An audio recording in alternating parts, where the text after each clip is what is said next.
Joining us for a special luncheon event today featuring Coach Dan Hurley from our great state university, UConn. A special thanks to Connecticut for your outstanding sponsorship for today's event as well. I just want to take 1 minute to go over the structure of the meeting. So as you know, all participants will be on mute.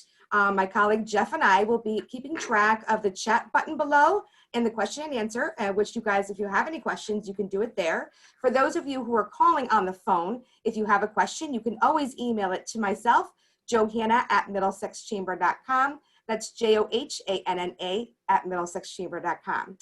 Once Coach Hurley has done his discussion, we will definitely go to those questions and answers, and we're looking forward to it. This event is also being broadcast on Facebook Live and CTN.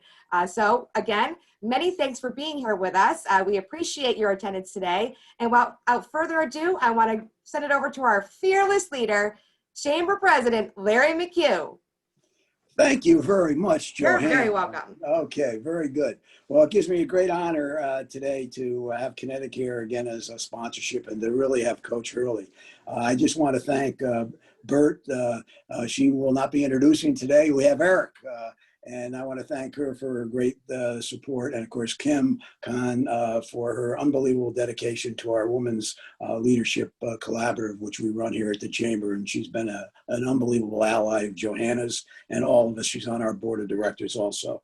And we have some people from UConn on that I want to recognize. Dave Benedict, the outstanding athletic director at the University of Connecticut. Rochelle Rubin, head of the head of the board of trustees. Really the person that when I was there, I always called her the head because she was the person that I leaned on for those 8.5 years, almost every day. And I appreciate her being on also.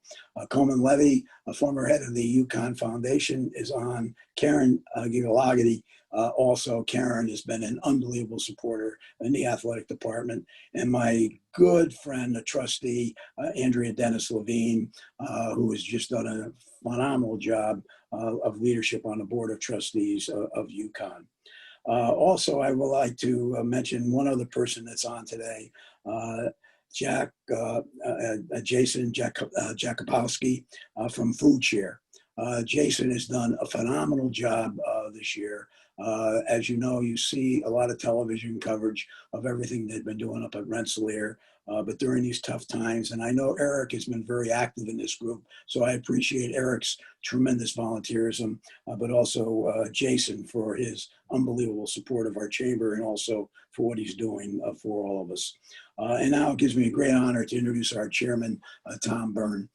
Tom has done a phenomenal job of leadership.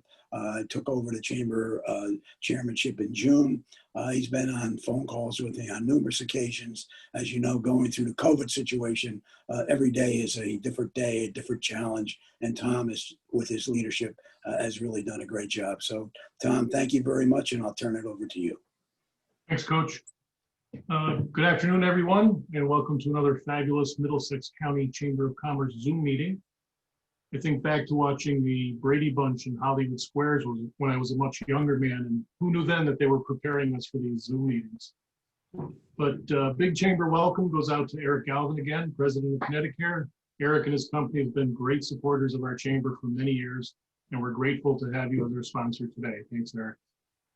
Our guest speaker today will be Coach Dan Hurley, and he's not quite on yet, but we thank Dan for joining us today to talk about the UConn men's basketball team and how the COVID situation is affecting them in the upcoming season.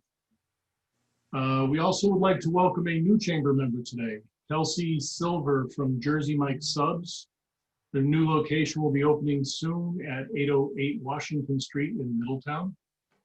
And we are a very busy chamber. Just wanted to mention several upcoming events. On October 20th, we thank KeyBank for continuing the workshop series. October 20th will be Keeping Cool During COVID. October 29th, the Women's Leadership Collaborative Network and the Chamber will be having Ghosts and Legends of the Connecticut River Valley. It's going to be very interesting. It's learn about ghosts, legends, and myths of the Connecticut River Valley, a safe and fun way to celebrate Halloween, and it's presented by Lauren Middleton and the New England Legends podcast. So So that's good stuff. November 2nd is one of my favorites every year. It's our Support the Troops, Honor the Veterans virtual event. It features Major General Francis J. Evan Jr., Adjutant General of the Connecticut National Guard, and that's sponsored by Middlesex Hospital. On November 5th, we have UConn Family Owned Business Summit. On November 16th, we got an HR workshop series, FMLA, What You Need to Know. And of course, in December, at some point, not sure yet, we'll have the annual Governor's Luncheon, which will also be a virtual event. So that's it from me. I guess I'll turn it back over to the coach. Thank you very much. Just a couple other things I want to mention tomorrow night. And thanks to Phil Cacciola for inviting us to participate in this. The Veterans of Foreign Wars locally will have their 100th anniversary meeting. It will be at the council chambers in Middletown at 4 o'clock. This post has been phenomenal, working with volunteers on an ongoing situation, constantly helping us out in many, many things. So Phil, I want you to just let everyone know how proud and happy we are with you. And as you know, you're the chair of our Support the Troops function, and you do a great job on that. Also, our board has voted to support, I think, a very important bond issue, and I know the mayor is on board on this today, and he'll be talking again tomorrow to our board of directors. This bond issue is a $55 million bond issue. It is a very, very important one. It's called the 21st Century Infrastructure Bond. It's a great time for Middletown to go forward with it with a AAA rating, which I think is also very, very important. The bond cost will be tremendously lower because of that and the timing of it right now. This will take care of some problems that have been out there for many years. As one of the television stations will interview me today, they said, how long has this situation been out there? I said, well, the parking situation in Middletown's been out there since 1984 when I took over the chamber. This will be addressing two issues of parking in downtown. One, at the arcade site, which is in the center core, and parking at the north end. It'll also be addressing the riverfront here at Middletown. We have a beautiful riverfront, the opportunity to expand and do some economic development there with a public-private partnership in the future will be terrific. It's moving City Hall, and that is also, I think, very important, moving back to Main Street, and that is opening that site on the riverfront for great economic development. About 50 roads, and on top of that, a rec center. So I want to congratulate our mayor and the council for moving forward with this. Coach Hurley is on now, and I just want to publicly thank him for his unbelievable leadership. I'm a real, not only being a past chair of UConn's Board of Trustees, but more importantly, as an ex-coach, I am just so proud of him, the job that he's doing. He is a wonderful human being, a terrific coach, and he has brought, and I know Eric will be introducing in a second, to a tremendous amount of excitement to Husky basketball. And we really appreciate you being with us here again, Coach. It gives me a great honor now to introduce Eric Galvin, an unbelievable person, a great corporate citizen. I mean, some of the things that we know that Connecticut is a tremendous company. They've always been a great corporate leader, getting involved to make our communities a better place to live and work for all of our citizens. And Eric has just done a phenomenal job in leadership. Just a couple of things. When I got his resume, and there's a lot of business stuff in there, and one of which he was named to Harvard Business Journal's top 25 healthcare power player list. But more importantly is the activity that this individual does. He works with the Mental Health Connecticut Junior Achievement, as I mentioned before, Food Share, Connecticut Food Bank, the Kleinberg Family Center. He's active in many, many other business organizations. Now, here's a guy that not only is talking the talk, but he's walking the talk. And that to me is the most important thing. Eric, thank you for your leadership. Thank you for Connecticut's sponsorship of today. And thank God we have Connecticut in the state of Connecticut. I give you Eric Galvin. Coach, thank you for that. That was tremendous. I was not expecting that, and I would just tell you, I'm humbled to be here. You mentioned Bert Wachelhausen, who normally does this intro, and she's watching me right now to make sure that I don't mess this up. But also, it's important to note because the connection that we have to the chamber. And frankly, your leadership, Larry, of the chamber, I would just say it's second to none. So thank you for your leadership, not only in a key economic partner for the region, but also for all of your leadership with the University of Connecticut and for the state. Good afternoon, everybody. I'm Eric Galvin. I'm the president of Connecticut. I also wear a different hat, another hat, as the executive vice president for our parent company, Emblem Health. I'm the chief growth officer for that organization. Our connection to the chamber has really been very meaningful and enduring over the years. We've been a proud member of the chamber, but also a sponsor of this event in particular for many years. We consider ourselves, and we hope you would agree, that we are viewed as Connecticut's health plan. We were started by a group of doctors out of Hartford many years ago, coming up on 40 years. And we take the responsibility that comes along with that very seriously.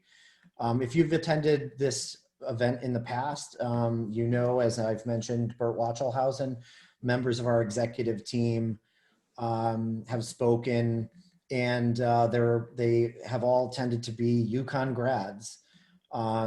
And we have many employees, as you might imagine, who are graduates of the university. Some of our executives, they start from the great foundation that the education provided to them by UConn had provided. And in fact, I'm one of those people. I graduated UConn. Connecticut has been my home for all but a very short period of time. I moved to South Carolina very briefly, and I often joke that I say I'm one of the few people that moved to the South but ended up coming back. And I came back because of a number of factors, but frankly, I would tell you that there, in my mind, is frankly no place like Connecticut. And I had the great opportunity to work at Connecticut, an organization I've been aware of my entire career. And there's something special about our brand. And the reason that I bring all of this up is because it's very much the same as I think about the University of Connecticut, and certainly our sports programs at UConn, notably, obviously today, the men's basketball program.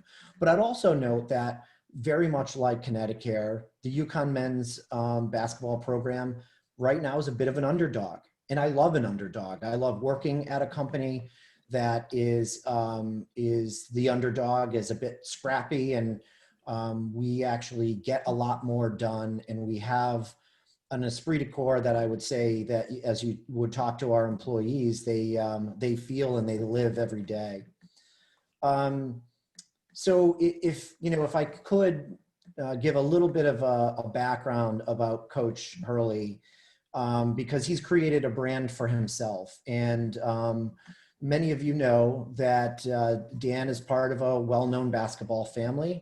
Dan's father, Bob Sr., has had many accolades and having a legendary coaching career at St. Anthony's in New Jersey. His brother Bobby, an All-American, two-time national player at Duke, played in the NBA for a number of years, and now the head coach at Arizona State. Dan came out of his dad's program at St. Anthony's and went on to be a point guard at Seton Hall. He scored more than 1,000 points, helped Seton Hall to 3 NCAA tournaments and 1 NIT. And as Dan began his coaching career directly out of Seton Hall, he joined his father at St. Anthony's, but went on to Rutgers, St. Benedict's Prep, Wagner College, and the University of Rhode Island before joining us here at UConn. Dan has proven himself to be a program builder and a positive guiding force for the young men and young people that are involved in that program, not only the players, but also the staff. Dan was named Athletic 10 Coach of the Year and earned a second U.S. BWA District 1 Coach of the Year award while at URI. He also sent two of his players to NBA teams. Dan is back for his third year as head coach of the UConn men's basketball program, and we're looking forward to what the team will do. So it's with no further ado that I want to introduce Coach Dan Hurley. Coach, thank you for what you've done getting our program at the university back. And I am thrilled to see what the future holds. So, Coach Dan Hurley. Eric, thanks. I appreciate you guys having me on. It's it's been a pleasure the last couple of years. Speaking at the breakfast for the Middlesex Chamber of Commerce, and it's always so much energy at that breakfast. Obviously, a lot of the people in attendance, they bleed blue. And a hardcore UConn fan. So it's great to be with you again here. This year, obviously virtually, but it's great to be with everybody. I guess just what was that? Yeah. So just kind of capping last year. I mean, we were happy with the way last year unfolded. For us, as a program, we felt like we took a big step forward. That second year, the culture, the organization was a lot more fully formed in terms of habits, of the individuals and program habits, in terms of preparation, in terms of work ethic, in terms of commitment, that you need to have at a place like this, where the aspirations are so lofty. So, culture last year I thought really developed for us. Our roster has continued to evolve and, is much improved in terms of the overall talent right now. Has come a long way since the press conference and since being announced here. The fan engagement, you could feel it. The last third of the season last year when we learned how to win again. The fan engagement, the passion. It swelled, and we had some amazing crowds last year at XL and at Gamble to close the season. Where we won our last 5 and had as good a chance as anyone in our league, I felt like, of winning the conference tournament. So, program building, it's all about momentum. We've got tremendous momentum going into this season. And we, obviously we're excited to get started. Just a little bit on the roster. I'm going to refer to the roster so I don't forget anybody here. It would have helped me if it's numerical, so it's not alphabetical or by year. So bear with me. I don't want to slight anybody. But just talking about some of the players here, Jalen Gaffney, our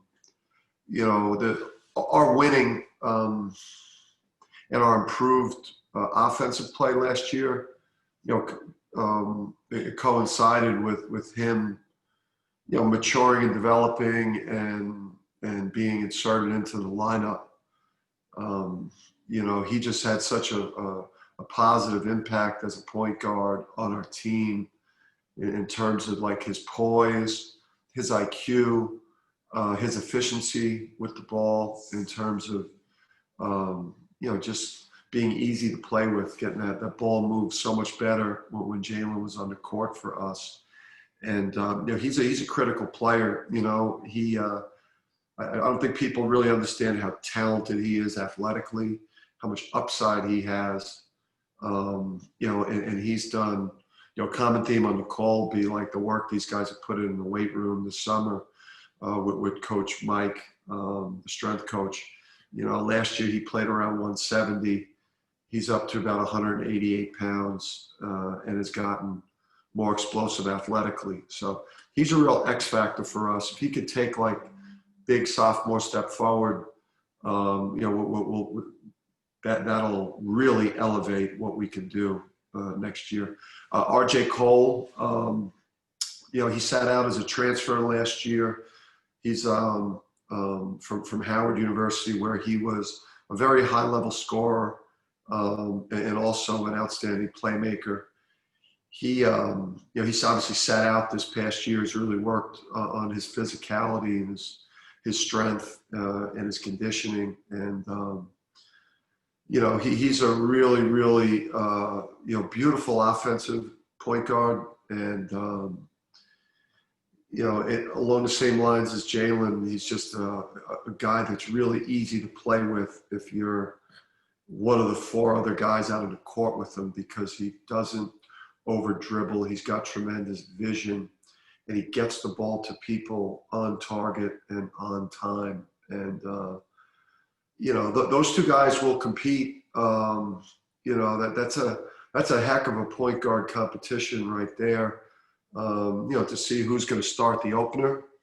And, and I'm very comfortable playing, multiple guards or even starting 2 point guards at the same time. So those guys will play together a lot, but I think point guard position, you're going to see, I think high level of play from that position from us this year.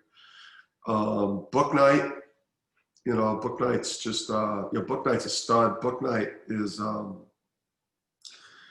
he's only a sophomore. He's becoming, better as a vocal leader. But his leadership through how hard he is practicing, how urgently he's approaching his work every day in everything we do as a program, has been incredibly impressive. His approach coming in here as a super talented freshman, but not quite at the maturity level. His maturity level of development as an individual has been like really, really impressive. Huge gain physically. He's up in the 190s, 195, almost 200 pounds. Last year he played around 175 pounds. So, physically he looks impressive.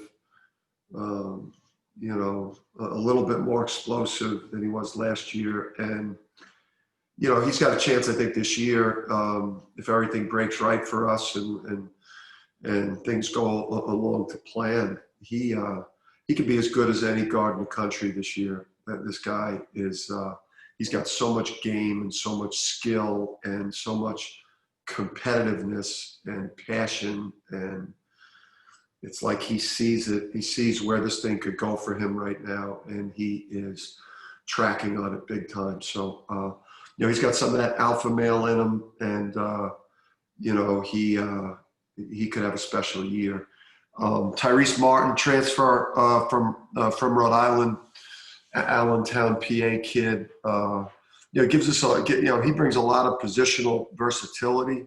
He could play anywhere from, potentially like a second guard to a small ball 4-man in a 4-guard setup.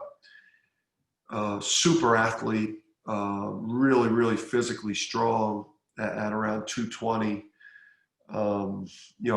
Could be a high level defender, big time finisher, big time on the backboard, potentially both backboards, and a guy that's got some like a little bit of edge to him, a little bit of dog in him, which which we obviously, I put a lot of value in it.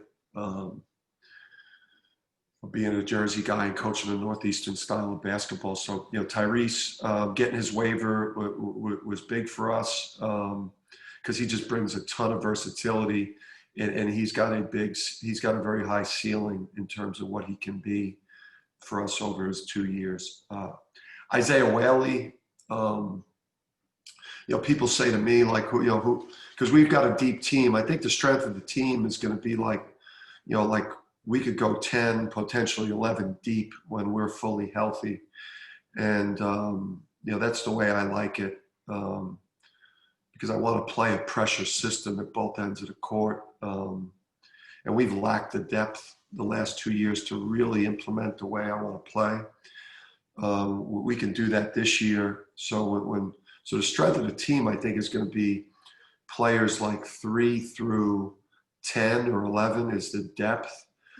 But when we have a coaching staff meeting, or I get asked by a fan, like who do you think is going to start?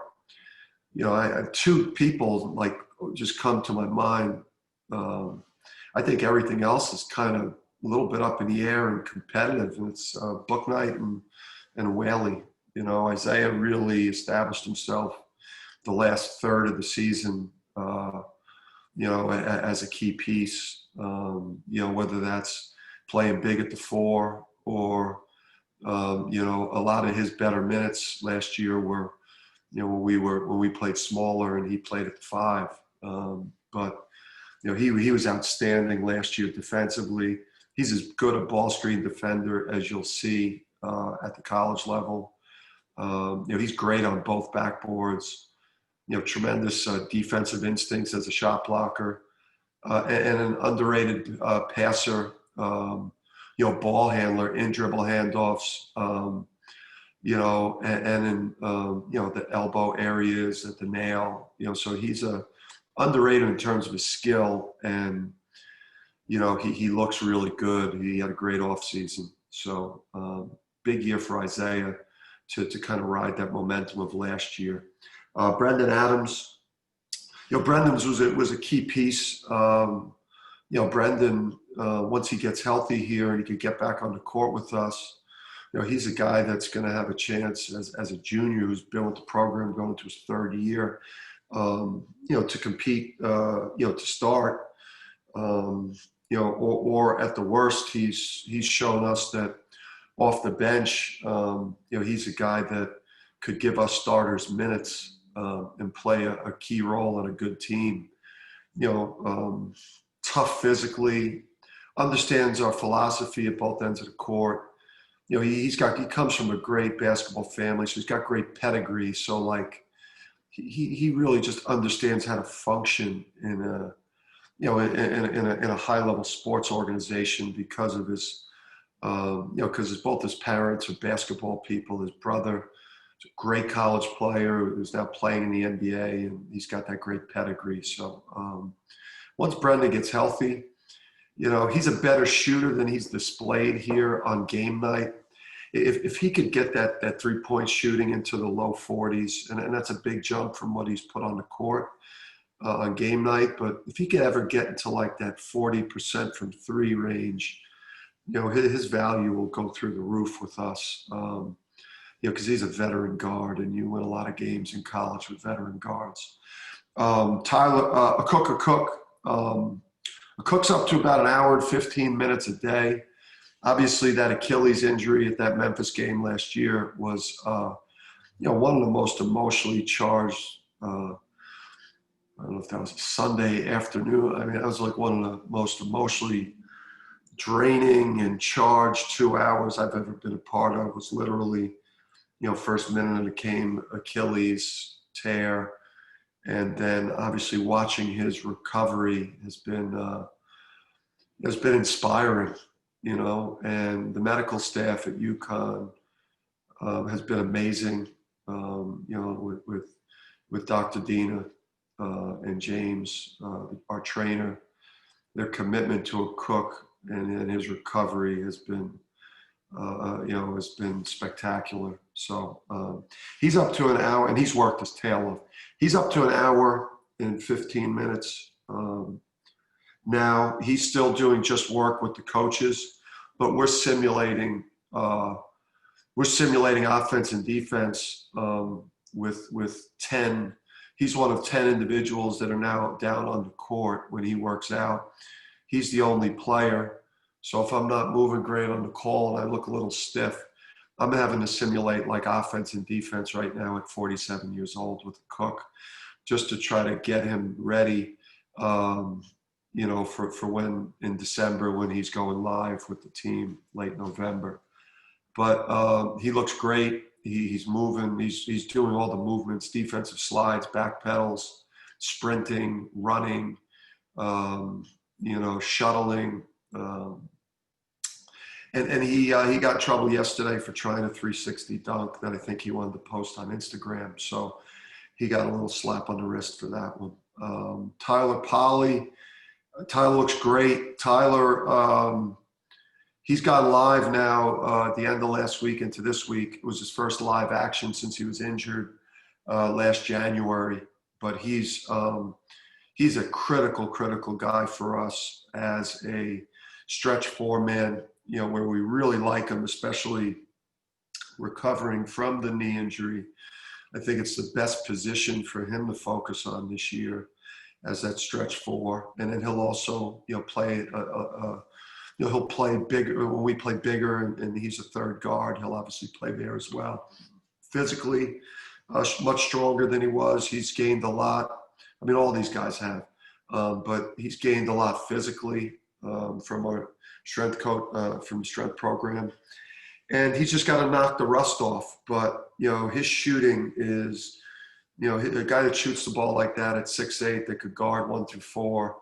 That's a major weapon for us. And, one of the, most critical parts of our preseason is getting him ready for the opener and getting him ready for the season, because he's a key piece.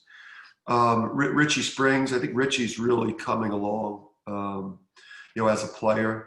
We've got a very crowded and very, very competitive and very talented front court. So like for him to carve out a role and to get minutes this year is going to be a challenge, but he's talented enough to do it. It all comes down to just his personality. He's only 19 years old, so he's still just a baby. So we're just trying to get him to kind of come out of his shell, develop a presence on the court, an intensity, and urgency, because he's as good an offensive rebounder as I've ever seen. And his mobility for a 6'9" guy at close to 230 is very, very impressive. So, we believe in Richie, but this year, he's gonna have to work his tail off to get on the court. Sonogo Adama, what an amazing recruit for us, late signing period, man, to be able to get a guy of his caliber, a center, a front court player that could play some 4 because of the work he's done with his body. He's up in the 230s, high 230s, around 240 in terms of his weight. He came in at close to 268, 270. So he's done a tremendous job working on his body, becoming leaner, losing, lowering that body fat and improving his mobility and athletic ability. But he's going to be a special player here for us at UConn, and he's going to lead us to a lot of great victories and hopefully championships. And he's just a special guy. He's a rare individual in terms of his work ethic and his character and his daily approach. Young people can learn a lot of lessons from this blue collar, no excuses type of mentality. He's just such an impressive guy. Josh Carlton looks great, lost a lot of weight, moving better than he's ever moved here athletically in his career. He's practicing with the exact type of urgency and effort that you would expect a senior who's at a make or break point in his collegiate career. Josh had an unbelievable sophomore year, had some good moments early junior year, and then the second half of last year, I didn't do a good job of having Josh in a position to be as efficient, productive. So I did a bad job of preparing him and executing that next step they needed to take as a junior. But Josh looks primed to really try to rectify that. And, what's great for him is that the front court bodies that are in there that he's competing against now, Isaiah, Adama, Javante Brown, Richie Springs. I mean, the competition level and the size that he has to compete against is forcing him to elevate his level. Javante Brown, just a piece of clay, a legit 7-footer with tremendous upside, really, really nice skill set.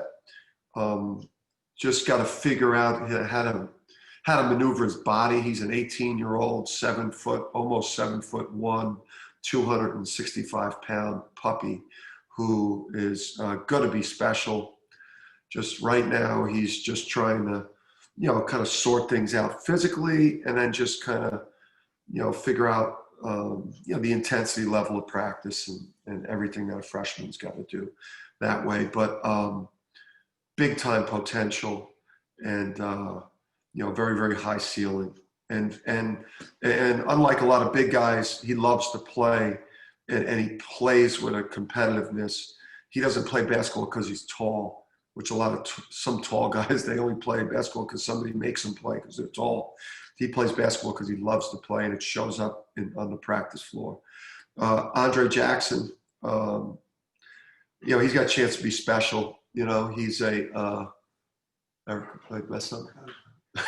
Andre Jackson got a chance to be special player. Now listen, physically a little bit underdeveloped,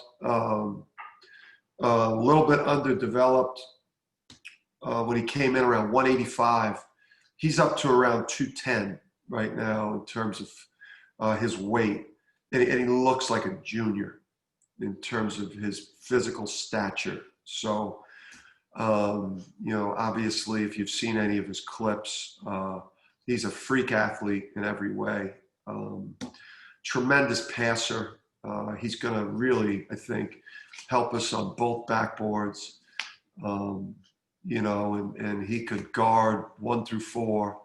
He could play point guard or any guard spot. And he shot the ball better than I think we were anticipating. But I think as a freshman, he's going to have a major impact and obviously compete to start as a freshman and have a chance to be potentially one of the more impactful freshman guards in the country if everything were to break right. And then you got Matt Gary, right? Southington's own Matt Gary there, who is just he's a great walk-on. He could play. He probably could be a scholarship player at Division II level. So he's just a great practice player and a great guy to have in the program. And then I got my son Andrew, or as the players call him, Drew, or actually as Coach Riley started that at East Catholic. So Drew has been great because we've had so many injuries. He was forced into playing live 4-on-4 with our guys as a walk-on freshman. And shout out to Drew because he held his own. And he has also not told my wife on me when I have chewed his butt out when he has screwed up some drills. So, Drew, thank you for adhering to that man code and not telling Mom. All right. So what do I have else here? Just real quick, Big East, obviously step up, major step up in competition for us. You go from a really good basketball league to potentially the best basketball conference in the country. We felt like if we stayed in the American this year, we finished 10-8 last year. We had beat all the best teams in the conference at the end of the year. If we don't have the double overtime loss at Temple, which we took victory and gave it back, we would have ended the season on a 7-game winning streak, and we would have won 10 of our last 12. And we would have been a 20-win team. And I'd imagine if we stayed in the American, we would have been picked, at the top of the league, 1 or 2,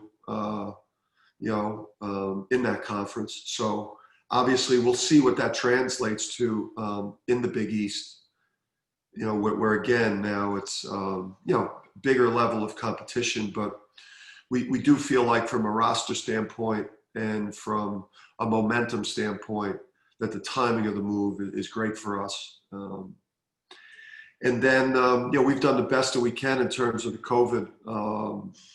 We've obviously transitioned from Zoom meetings and WebExes and doing all of our recruiting still on those platforms to this point. But, we're pretty much functioning as usual, as we usually would be within the confines of a practice and watching video and doing things of that nature. We're not quite spending the amount of time as we normally would together. Obviously, we would normally be having official visits for recruiting on weekends where we would practice from Monday to Friday, but then we would spend a lot of Saturday and parts of Sunday together, like with recruits and together and bonding and connecting and chemistry and culture. That part has not obviously been the same because of, some of the restrictions on the time that we can spend together in different settings and in groups. So we're just making it work the best we can. And, we want to play. We're desperate to play. We're desperate for the season to start. We're desperate to get the Big East season underway and get back to doing what we do. Questions? Wow. How long did I go for, Larry? Larry, I barely even breathe, Eric. I didn't take a breath. You were good. Drink a little water and Jeff will get some of the questions to you. Great job, Coach. Terrific job. Thanks so much, Coach. That's my cue. Good afternoon, Coach Hurley. My name is Jeff Pugliese. I'm a VP here at the Chamber along with Johanna. I'll be moderating a brief Q&A session with you this afternoon. So again, we appreciate you joining us very much and really thankful for the great work you're doing with this program. That means so much to all of us. We do have quite a few questions that came in advance of the event and through the chat portal. You addressed a lot of them in your remarks, which we appreciate very much, but we do have a few minutes here, so let's get right into it. You obviously have been coaching for a long time and your family has a very rich history, as Eric referenced earlier. We know your dad and your brother Bobby are also great coaches. So I'm sure you have longstanding relationships across the country. So the question is, have you been in consistent contact with your fellow coaches in the game, and have you been able to lean on each other and share best practices on how to lead your programs through what has certainly been a challenging year for all of us? Yeah, I mean, that's a great question. For me, just, my career was as a coach. So, I finished playing at Seton Hall. I go and I go back to my old high school where I teach phys ed and health and at St. Anthony High School with my dad. So I'm an assistant high school coach. I get an assistant coaching job at Rutgers. I'm there for 4 years. The entire staff gets fired. And then I go to high school as a head coach, St. Benedict's Prep in Newark. So for me, it was a lot of my, most of my career as a coach was spent until recently at the high school level, so I wasn't, I haven't had a 30-year college career, so I probably don't have as many friends or mentors in the college game, as some other coaches that have strictly just gone through, done this on the college or professional level. So, I probably got a couple. Obviously, my brother at Arizona State, who I'll bounce ideas off of. Nate Oates at Alabama is a guy that I'll speak to frequently. He's in kind of my coaching tree. Potentially, my dad, a lot of former coaches, mostly for me. My dad, I bounce a lot of ideas off of. I email him our practices. Obviously, he can't come here. So I email him our practices, and then we talk about, things that he sees, and he gives me some input. I like talking to former coaches too, like Fran Fraschilla, Seth Greenberg. I like to pick those guys' brains and like they study the game. They're away from it a little bit. And I just love to get their perspective because they're like, kind of have taken a step back from it and aren't as emotionally charged like somebody like me is. Great, thank you, Coach. Appreciate that answer. The next one has to deal with the atmosphere at the home games. We're all accustomed to a really electric atmosphere at both Gamble and at the XL. So how do you prepare your team and your program for the potential of having no fans or fewer fans in the arena to support the home team during these upcoming games? Yeah, I don't think there's anything that I don't think there's much you can do there, besides, the normal things, focus on the details of the preparation, try to get these guys from a focus standpoint, just to lock in on how we need to play, to focus on execution. Unfortunately, sports is different. Sports isn't sports without the fans. Like sports is, sports is nothing without fans. Like, so like losing fans in a sporting event, it changes the whole dynamic, which is something that we would have to obviously be able to adjust to. But I think what'll happen is you're going to have to play a couple games and then just learn how to adjust to that new environment. But we're hopeful that, we'll be able to play in front of partial crowds. And then if not, or if there is a 15% or 20% capacity, obviously as a university and an athletic department, we got to do the very best job that we could do with game day presentation and how we could kind of make the atmosphere in the arena as TV friendly and as exciting an in-person environment as we could make it. So, I'd imagine that, Dave and his staff are working on that right now. Appreciate that, Coach. Thank you very much. This next one is very much an on-the-court question, which I know you'll appreciate. I'm going to try to combine two here. This next one, which of our bigs holds the most promise to make a play from the foul line extended by making a 15-foot jumper, making a big-to-big entry pass in the paint, a pass to a cutter, or driving to the rim? That's an awesome question for you as a hoops junkie, so I'll yield the floor to you. Who sent that? Tom Moore or Kamani? Maybe. It's an anonymous attendee, so it could be someone on your staff there, Coach. Yeah. So, obviously, you're looking for your four-man to be able to do that. That's a heavy, that's a big ask, for one of our centers to be able to execute that. A Josh or Javante. I think, Adama down the line's got some potential to be able to play effectively there. We're working really, really hard, with Isaiah to get more comfortable at the top of the key, as a four-man, to be able to play high-low, either, versus a man defense or flashing in there versus zone. Obviously, when you're playing against zone defense, you could move some of your bigger perimeter people in there. I think Andre Jackson at 6'6" is a guy who, you potentially could slide in there versus zone. Book night, we were able to slip him off screens, for shooters and slip him into that nail spot where he could make plays. Tyler as a shooter, effective, but the mechanics of passing, he's got to improve at. Tyrese Martin's got the size versus zone, to slip in there and play. Richie Springs, I think too, maybe a little bit more down the line as he develops. I think, going into, potentially late this year, next year could be really, really effective there. So I just think because our roster, our roster is like night and day, practices are night and day in terms of from a competitive standpoint.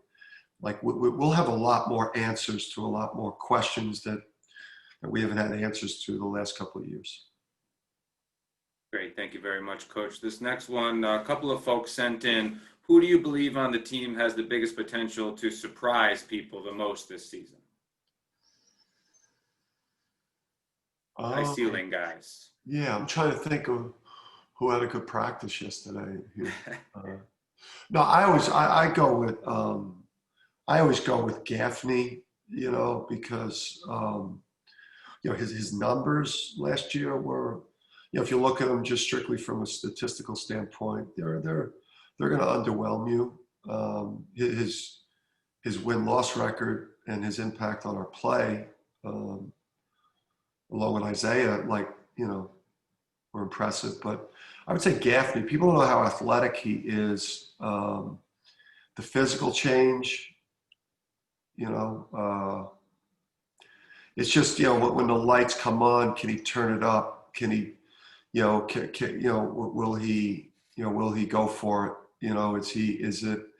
Will it click with him where he develops that edge, that locked in, that desperation that you have to play with and compete with every second of every possession that you're on the court. Because, obviously, you get a guy like RJ, and, it wouldn't be a surprise if RJ were to go out next year because of what he did at Howard and we were to have a great year. I think people, assume that he's going to make a huge impact. But because Gaffney's numbers were not great, he was a top 100 player and a guy who's recruited by some pretty good schools, and he's very, very talented. People should not underrate his talent. Great, thank you, Coach. We have a number of questions. I think we have time for probably only one more, and we're very respectful of your time, and we appreciate your time. This next one, again, deals with the change in conference, and you covered it briefly in your remarks, but as you know, there is a lot of excitement about the Huskies returning to the Big East. So how has that transition into a new conference gone for you, if you can expand on that a bit? And what is the mood around the program as the Huskies make their return to the Big East? And finally, a lot of us in the state have fond memories of heading down to the Garden for the tournament. And is that playing a role? And is there a lot of excitement around the program for the opportunity to play at MSG in the Big East tournament? Yeah. It's you could feel it, the electricity, the excitement, like whether it's social media, or, externally, or, through the media, or, just internally with the group. They understand the challenge, that awaits us, and, the excitement of the challenge, the profile of the league, the brands that we'll have a chance to play against, are well suited to the high level brand that we bring to the table as the UConn Huskies. So yeah, I mean, the league, the conference change has, we were recruiting. I see this like we were recruiting really, really well before the league changed. So I see, some either uninformed or just like a little bit of lazy, journalism, that where they talk about, the change of conference to the Big East has changed our recruiting success. No. I think Bucknight, a Cook, and Gaffney would all beg to differ. Like we recruited those three guys, 2 studs, 2 potential draft picks, and Gaffney, who's a top 100 player, and RJ Cole before we even changed leagues. So I see that narrative, and to me, it it cheapens the efforts of my assistant coaches. Kamani and Tom recruited those guys, and it's kind of a lazy hot take. But listen, the league has helped us. Let's say recently, it's certainly something that we no longer have to talk around, and the fan engagement and excitement about returning to the Big East is off the charts. And I think the benefit of all the uncertainty with COVID and how uncertain everything is with the non-conference schedule and everything that's going on. The thing that has really allowed our guys to focus on the target is this return to the Big East right now. I think it's been like a saving grace that way, where it's like the return to the Big East now is this target focus that we could laser lock in on. So it was a long question, so you got a long answer, and it's all over the place with a rant about a hot take mixed in. So. We appreciate it very much, Coach. It's time for me to yield the floor back to Larry, but I enjoyed our conversation. Wish you the best. Best to the guys. Stay well, stay healthy, and we'll see you soon. Appreciate the Middlesex Chamber of Commerce, all you guys, Eric, Jeff, Larry. Appreciate everybody. Thank you very much, Coach. We really appreciate this. Goes back, this annual fall basketball update goes back to the early 90s with Coach Calhoun. And thank you very much for continuing this. It's brought I'm a firm believer that sometimes if you do things, good luck comes to you down the line, but hard work does it more for you. You have been an unbelievable hard worker and a dedicated coach. And, I love your attitude. And as an ex-coach, I can say I'm very, very proud of you. And again, I want to thank Eric, Bert, and Kim, the team from Connecticut, for their tremendous support of the Middlesex County Chamber of Commerce. Just remember, October 21st is Support Your Local Chamber of Commerce Day. That means go out and support all the businesses, big, small, medium. We're in a tough time right now, but we're going to get through it. We are going to get through it. We're going to be stronger. We're going to be better. And we'll be cheering those Huskies on 10,000 strong, hopefully sooner than later at Gamble. And go Huskies. The sun always shines in Middlesex County. Go get them. Let's go. Bleed blue, baby. That's it. You got it. Thank you, everybody, for being on.